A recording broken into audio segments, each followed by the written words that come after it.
नमस्कार सर। हाँ सर साहब भगत जी। क्या शुभ नाम है जी आप जी का? मेरा नाम भक्त दुष्यंत दास है। सर कहाँ से आए आप? मैं ग्राम रानी तराई, तहसील डौंडी लोहारा, जिला बालोद, छत्तीसगढ़ से आया हूँ। सर क्या काम करते हैं आप? सर मैं अभी पुरुष स्वास्थ्य कार्यकर्ता में ट्रेनिंग किया हूँ और अभी अपने गांव के पास ये है, उसमें प्राथमिक चिकित्सा का कार्य करता हूँ। सर परम संत सतगुरु रामपाल जी महाराज की शरण में आने से पहले आप कौन सी भक्ति करते थे? मैं परम सदगुरु रामपाल जी महाराज के शरण में आने से पहले कबीर पंथी दामाखेड़ा से भक्ति लिया था। वहाँ का जो महंत है, मैंने जो गांव में कड़िहार बना के रखते हैं, उनसे मैं गुरु दीक्षा लिया था। तो वहाँ मुझे जो मंत्र दिए थे 5 नाम, तो 5 नाम का जो मंत्र दिए थे, लेकिन उसका जो है कैसे, किस विधि से और किस नियम से कैसे उसका जाप करना है, पालन करना है, इसके बारे में मुझे कोई सटीक जानकारी नहीं दिया था। जिसके कारण से मैं जो है मैंने थोड़ा सोच में था कि वहाँ कबीरपंथी में ये था कि एक मूल संध्या पाठ है जो शाम के समय आरती करते थे, और उसमें प्रथम बार में बोलते हैं कि श्वास श्वास पे नाम ले, बीता श्वास मत खोए, न जाने यह श्वास का आवागमन न है। तो मैं ये सोचता थी कि ऐसा कोई जो मंत्र दिए हैं इसमें कोई विधि नहीं बताए हैं कि इसको श्वास श्वास पे नाम को सुमिरन कैसे करना है। और ये बताते हैं कि जो गुरु जी बताते हैं कि सतनाम, सार नाम और सार शब्द, इसके बिना जो है मुक्ति हो ही नहीं सकती है। और आप ये सब चीज़ का जब नियम में मर्यादा में रह के पालन करोगे तभी मुक्ति हो पाएगा। और हमें जो मंत्र दिया है उसमें ना तो कोई नियम है, ना कोई मर्यादा है, ना ये कोई बताया नहीं कि ये सतनाम है कि सार नाम है या सार शब्द है और इसका सुमरन कैसे करना है। तो मैं जब गुरु जी का जो है सत्संग सुना साधना चैनल में, तो मेरे को लगा कि वास्तविक में जो हमें भक्ति मार्ग बताए हैं ये अधूरा है और तत्व ज्ञान से जो है रहित है। तो मैं गुरु जी के शरण में आया और यहाँ से नाम दीक्षा लिया हूँ। सर जब आप बता रहे थे दामाखेड़ा से आप नाम उपदेश लेके भक्ति करते थे, तो क्या भक्ति देते थे, क्या मंत्र जाप करने के लिए देते थे वो आपको? दामाखेड़ा वाले जो है 5 नाम देते थे। आदि नाम, अजर नाम, पताली शब्द, सिंधु नाम, यही नाम हंस को काम, पकड़ो कुंजी, खोलो कपाट, पांजी चढ़ी मुल्क की घाट, धर्मभूत का बांधव बोला, धर्मदास अजय मुख बोला, 5 नाम यह प्रमाण, जो हंसा को ले सतलोक समान। ये नाम जो देते थे दामाखेड़ा वाले, तो मैं जो है अपने महंत जी से जाके पूछा हूँ कि महंत जी इसमें जो है बताते हैं कि ओहम सोहम तत्व विचारा बंख नाल में किया समारा, मन को मार गगन चिढ़ जाए, मान सरोवर बैठ नहाए, ये मूल संध्या पाठ में जो बोलते हैं, तो इसका अर्थ क्या है? तो वहाँ हमारी जो महंत जी बताए कि भाई ये जो है ओहम है, ये सोहम है। तो मैं बोला कि भाई इंगला पिंगला सुषमा नाड़ी कहते हैं, तो ये इंगला पिंगला सुषमा नाड़ी क्या हुआ? तो फिर बोलते हैं ये इंगला है, ये पिंगला है, ये सुषमा नाड़ी है। तो मैं बोला कि वही ओहम, वही सोहम, वही इंगला, वही पिंगला, ऐसा तो हो ही नहीं सकता। तो फिर मैं थोड़ा सा ये हो गया। फिर मैं बोला कि यहाँ दामाखेड़ा पंथी में जो है चौका आरती बनाने का जो प्रथा है कि चौका आरती हर कार्यक्रम में, जाए वो छठी का कार्यक्रम हो, चाहे विवाह का कार्यक्रम हो, चाहे मन्नी का कार्यक्रम हो, उसमें चौका आरती वगैरह बनवाते थे। तो मैंने बोला कि मूल संध्या पाठ में लिखा है कि घट का चौका कर उजियारा, हित का संपुट कर ले मूला, यह नैनन साहेब को तूला, अहंकार अभिमान विडारा, घट का चौका कर उजियारा। तो इसमें घट का चौका लिखा है, ना कि घर का चौका। और यहाँ तो है घर का चौका करते हैं, लेकिन घट में जो अवगुण रूपी जो अंधकार है वो तो जस का तस है। इसके बारे में तो कुछ सही ढंग से ज्ञान मिल नहीं रहा है। तो मैं थोड़ा सा बहुत अपने आप में महसूस करने लगा कि मेरे को सही ज्ञान नहीं मिल रहा है और जो भक्ति नहीं मिल रहा है, तो मेरा उद्धार कैसे होगा, मुझे मुक्ति कैसे मिलेगा? मैं अपने आप में जो है थोड़ा तड़पने लगा। तो फिर गुरु जी के शरण में आया हूँ। सर परम संत सतगुरु रामपाल जी महाराज की शरण में आप कैसे आए? मैं परम संत सतगुरु जी रामपाल जी महाराज के शरण में साधना चैनल में गुरु जी का सत्संग सुना हूँ। और एक दिन मैं अपने फूफा जी के गांव अरमरी कला गया था, तो वहाँ फूफा जी जो है बताया कि एक पम्पलेट दिया सदगुरु जी का, और ज्ञान गंगा की पुस्तक दिया और बोले कि आप साधना चैनल में 7:55 को जो है कार्यक्रम देता है गुरु जी का, वो आप कार्यक्रम सुनिए। तो मैं सुना और अपने माँ और बाबूजी को भी बताया कि कबीर परमेश्वर का जो सत्संग का कार्यक्रम साधना चैनल में देता है, तो उन लोग भी सुने। तो फिर मेरे माँ बाबूजी बोलते हैं कि 2-4 महीना सुनने के बाद कि हम लोगों को बड़वाला जाना है, सत्संग में गुरु जी से दीक्षा लेना है। तो मैं सोचा कि अब मेरा माँ बाबूजी पढ़ा लिखा भी नहीं है, उतना दूर दिल्ली से आगे हरियाणा में बड़वाला कहाँ पे है, अकेले कैसे जाएंगे, भटक जाएंगे। तो मैं अपने माँ बाबूजी से बोला कि एक काम करता हूँ कि मैं भी आप लोगों के साथ चलता हूँ। तो फिर मैं अपने भगतमती जी के भी बोला हूँ कि हम लोग सब एक साथ बड़वाला जाएंगे और सदगुरु रामपाल जी महाराज के पास दीक्षा लेंगे। तो मेरा भगतमती जी जो है अपनी मेरा भाई बहू यानी अपने उसकी देवरानी जी को भी बोली, तो उन लोग भी तैयार हो गए। तो हम लोग सब आए यहाँ और सदगुरु के शरण में आके जो है नाम दीक्षा लिए हैं।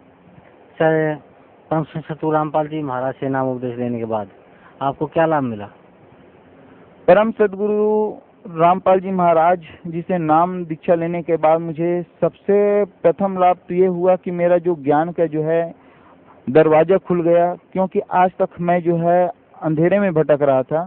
दूसरा चीज मैंने अनुभव किया है कि आज तक हम जो भक्ति मार्ग कर रहे थे इससे कोई खास लाभ नहीं मिल रहा था।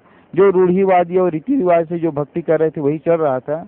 अभी लेटेस्ट की घटना है, इसी सितंबर की बात है, 4 सितंबर को मेरे को 10-15 दिन पहले जो है मेरा जो दस्त है उसमें जो है ब्लड जा रहा था। मैं सोच रहा था कि ये क्या है। तो मैं क्योंकि चिकित्सा विभाग से ही जुड़ा हूँ, तो पहले ब्लीडिंग बंद करने के लिए जो है दवाई वगैरह लेके देखा, उसके बावजूद भी ब्लीडिंग बंद नहीं हो रहा था। तो फिर मैं शहीद हॉस्पिटल है दिल्ली राजरम में, वहाँ जाके डॉक्टर तिवारी सर से चेक कराया। तो तिवारी सर ये बताया कि आपको जो है टाइल्स वगैरह प्रॉब्लम तो नहीं है, लेकिन अंदर से ब्लीडिंग हो रहा है। उस बीमारी का नाम बताया, प्रोक्टोस्कोपिक में चेक करने के बाद हेमोराइड का प्रॉब्लम है और ये जो है ऑपरेशन से ही ठीक हो सकता है। तो मैं वहाँ से फिर वापस आ गया कि तैयारी में 1-2 दिन के बाद आऊँगा, फिर ऑपरेशन करवाऊँगा।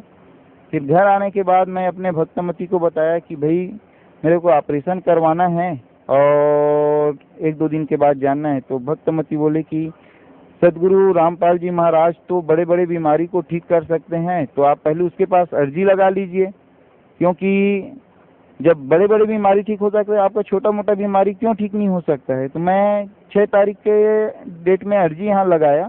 तो उस डेट में क्या है सत्संग चालू था, तो भगत जी लोग बोले कि अभी 3 दिन तक के 6-7-8 को जो है अभी अर्जी नहीं लिखेंगे, गुरु जी मना किया है, उसके बाद आप अर्जी लगा सकते हैं। फिर मैं ये सोचा कि मेरा जो है ब्लीडिंग बढ़ रहा है, ज़्यादा ब्लीडिंग बढ़ जाएगा तो तकलीफ हो जाएगा। तो मैं ये सोच के जो है ऑपरेशन करवाने के लिए हॉस्पिटल चला गया। वहाँ ऑपरेशन करवाया। ऑपरेशन करवाने के बाद जो है 2-3 दिन के बाद वहाँ से डिस्चार्ज कर दिया। अब वहाँ से आने के बाद भी हॉस्पिटल में भी और वहाँ आने के बाद भी मेरा जो है ब्लीडिंग जो है बंद नहीं हो रहा था। फिर मैं परेशान हो गया कि अब कैसा करूँ, ऑपरेशन भी करवा लिया, उसके बावजूद भी ब्लीडिंग बंद नहीं हो रहा है। तो फिर मैं वापस जो है 13 तारीख को फिर अर्जी लगाया गुरु जी के पास कि गुरु जी मैं अब बहुत परेशान हूँ, दवाई खाया, दवाई से ठीक नहीं है, ऑपरेशन करवाया, ऑपरेशन के बाद भी ब्लड जा रहा है। तो फिर भगत जी बताया कि आपका अर्जी स्वीकार कर लिया, 101 नंबर में जो है आपका अर्जी है और आप शाम को 6 बजे इसका जो है समाधान आप पूछ लेना। फिर मैं बाद में फिर फ़ोन लगाया तो बताया गुरु जी कि आपको जो है ज्योति के लिए संकल्प लेना है, गुरु जी का आदेश है। तो मैं गुरु जी के जो जहाँ हम लोग पूजा करते हैं गुरु जी के ये के सामने, वहाँ पे गुरु जी का दंडवत प्रणाम किया और संकल्प लिया कि हे बंदी छोड़, आप मेरे सभी दुखों और कष्टों का निवारण करें, आप ही मेरे परमपिता परमात्मा हो। मुझसे जो गलती हो गई कि मैं आपके ऊपर विश्वास नहीं किया और इतना बड़ा और ऑपरेशन करवा लिया और ये किया, लेकिन फिर भी मुझे कोई परेशानी से जो है छुटकारा नहीं मिल रहा है। तो फिर जैसे ही मैं संकल्प लिया और 24 घंटे के बाद जो है मेरा जो दस्त में जो ब्लड जा रहा था वो परेशानी दूर हो गया। ये मुझे अभी वर्तमान में ही लाभ मिला है। सर, पहले जब आप भक्ति करते थे दामा खेड़ा से नामदान लेने के बाद उससे आपको कोई लाभ नहीं मिल रहा था, फिर आपने परम संत सतगुरु रामपाल जी महाराज की शरण में आए और उनसे नाम उपदेश लिया, तो सबसे बड़ा लाभ तो ये मिला कि आपका आध्यात्मिक जो योग बता रहे हैं आप, वो खुल गए, आपको पता चला कि भाई किसकी भक्ति करनी चाहिए, कैसे करनी चाहिए। कबीर परमात्मा ही मोक्षदायक हैं, उनकी भक्ति करनी चाहिए और उसी भक्ति से हम सतलोक जा सकते हैं। वो भक्ति परम संत सतगुरु रामपाल जी महाराज के पास है, तो आपको मोक्ष का मार्ग मिला। और दूसरा, आपको जो लाइलाज बीमारी थी, जिसका आप दवाई भी ले चुके थे, आप ऑपरेशन भी करवा चुके थे, फिर भी आपको कोई लाभ नहीं मिल रहा था, सतगुरु रामपाल जी महाराज की मात्र आशीर्वाद से ही आप ठीक हो गए। तो सर, भक्त समाज को आप क्या संदेश देना चाहते हैं?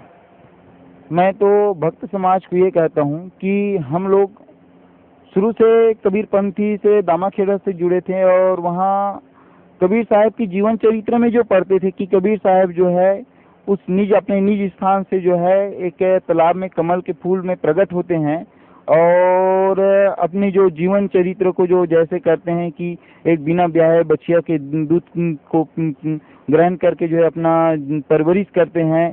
तो ये जो है कबीर सागर में तो ये चीज उसका कबीर परमेश्वर का तो जीवन चरित्र लिखा है, लेकिन आज तक हमारे पंथ में के कबीर पंथ के कोई अन्य धर्म गुरु जो है इस बात को जो है वेदों के द्वारा जो है प्रमाणित करके नहीं बताया है। जो वेदों में कई वर्षों पहले जो है रूबारूब लिखा है कि वो परमात्मा जो है तीव्र वेग से बिजली के समान आते हैं और एक कमल के फूल पुष्प में पानी में जो है प्रकट होते हैं, और बिना ब्याहे बच्चिया के द्वारा जो है अपने दूध का ग्रहण करके अपने जीवन परवरिश करते हैं।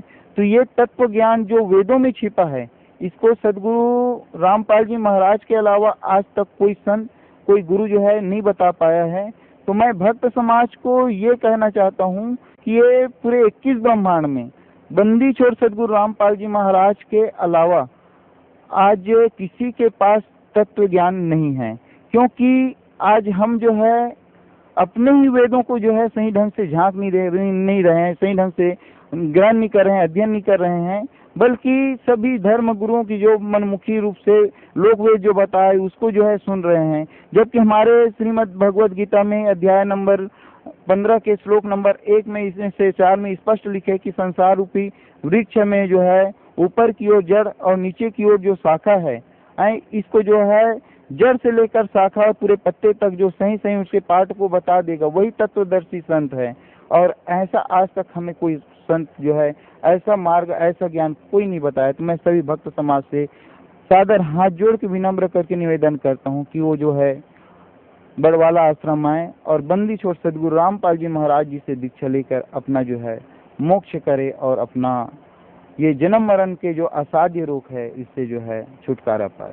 सर, पहले आप दामाखेड़ा से जुड़े हुए थे और एक बहुत बड़ी विडम्बना और बहुत बड़ा एक मैं समझता हूँ बहुत बड़ा दुख का कारण है कि इसी समाज में नकली कबीर पंथ भी फैला हुआ है और उनमें सबसे अहम भूमिका दामाखेड़ा वालों ने निभाई है।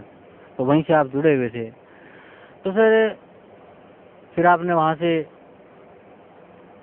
हट के परम संत सतगुरु रामपाल जी महाराज से नाम उपदेश लिया और आपको जो लाभ मिला वो आप हमारे दर्शकों को बता ही चुके हैं।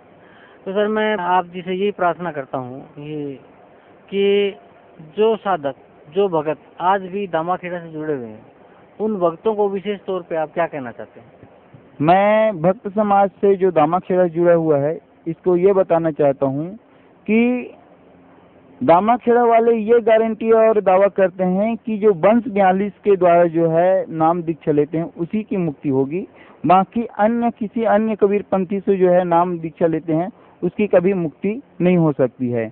लेकिन अनुराग सागर में जो है पृष्ठ नंबर 138 से लेकर 140 में स्पष्ट रूप से कहा है कबीर परमेश्वर ने कि धर्मदास 6वीं पीढ़ी में तुम्हारा जो वंश है उसमें जो है काल का दूत आएगा और वो जो है तकसारी पंथ से जो है नाम दीक्षा लेके जो है अपनी चौका पद्धति जो है चालू करेंगे, और जो चौका पद्धति जो चालू करेंगे और जो लोग उससे चौका बनवाएंगे वो 184 में जाएंगे। क्योंकि दामाखेड़ा वाले ये कहते हैं कि जो नाम मंत्र धर्मदास साहब को कबीर परमेश्वर में दिया है वही मंत्र जो है आज हम अपने भक्त को देते हैं, लेकिन कबीर परमेश्वर जो है धर्मदास साहब को बार बार बोले हैं कि धर्मदास मोहे लाख दुहाई सार शब्द बाहर न जाए, सार शब्द बाहर पढ़ी तो बिचली पीढ़ी हंस नहीं तरही। तो इसमें धर्मदास साहब को इसलिए बताए हैं कि सार शब्द को अगर बाहर आज अगर भेद को खोल देंगे तो काल के दूत जो है बैठे हैं वो जो है इस पंथ को जो है पूरा भक्त समाज को, पूरा जीव को जो है भरमा के रख देंगे और उसको काल के मुंह में जो है ले जाएंगे। तो मैं ये कहता हूँ कि आज तक जो है दामाखेड़ा वाले जो बात जो बोल रहे थे कि वंश 42 के अलावा जो है किसी अन्य के साथ मुक्ति नहीं हो सकती है, तो मैं यही कहूँगा कि ये बात जो है निरर्थक है, क्योंकि उसमें कबीर सागर में ये भी लिखा है कि प्रत्येक वंश जो है 25 वर्ष और 20 दिन के गद्दी में रहेंगे। लेकिन ऐसे कबीर पंथ दामाखेड़ा में जो है 15वीं पीढ़ी चल रहे हैं, लेकिन ऐसा उसके जो नियम में जो है कोई भी पंथ जो है वस्तु स्थिति में नहीं चल रहे हैं। तो मैं ये कहता हूँ कि अपने सदग्रंथ को देखिए, कबीर सागर में जो लिखा बात है उसको एक बार अध्ययन करें। सदगुरु रामपाल जी महाराज की आप सत्संग सुनिए। आप ठीक है दामाखेड़ा से आप दीक्षित है, उनके अनुयायी हैं, लेकिन सत्य ज्ञान और तत्व ज्ञान को सुनने में समझने में कोई हर्ज नहीं है। आप उस तत्व ज्ञान को हृदय से सुनिए, समझिए, और उसके बाद आप जो है आप मनन कीजिए, विचार कीजिए। क्योंकि कबीर साहब जो है धर्मदास जी साहब को मना किए थे कि सार शब्द बाहर नहीं जाना चाहिए। आज 15वीं पीढ़ी में फिर वो धर्मदास के वंश जो बता रहे हैं उसमें जो है वो सार शब्द कहाँ से आ गए? तो ये जो है सार शब्द आया नहीं है, बल्कि ये मनमुखी रूप से जो है भक्त समाज को भ्रमित कर रहे हैं कि, और वहाँ जो दामाखेड़ा पंथ में जो महंत परंपरा जो चल रहे हैं, कड़ियार परंपरा, तो वहाँ जो है बाकी अन्य परंपरा में सिर्फ चौका आरती करके अपना जो जीविकोपार्जन की जो पद्धति कर रहे हैं वही कर रहे हैं, बाकी वास्तविक ज्ञान और वास्तविक नाम नहीं है। मैं भक्त समाज को सादर अनुरोध करता हूँ कि जो भक्ति कबीर परमेश्वर ने धर्मदास जी महाराज साहब को दिया था, वही नाम वही मंत्र आज बंदी छोड़ सदगुरु रामपाल जी महाराज सतलोक आश्रम बड़वाला में आज भक्त समाज को दे रहे हैं। और ये ऐसा मंत्र है जिससे जो है हमें मुक्ति मिल सकता है। तो मैं भक्त समाज से अनुरोध करता हूँ कि वो बड़वाला में आए और अपना मुक्ति करवाएं। जी धन्यवाद आपका, बहुत बहुत।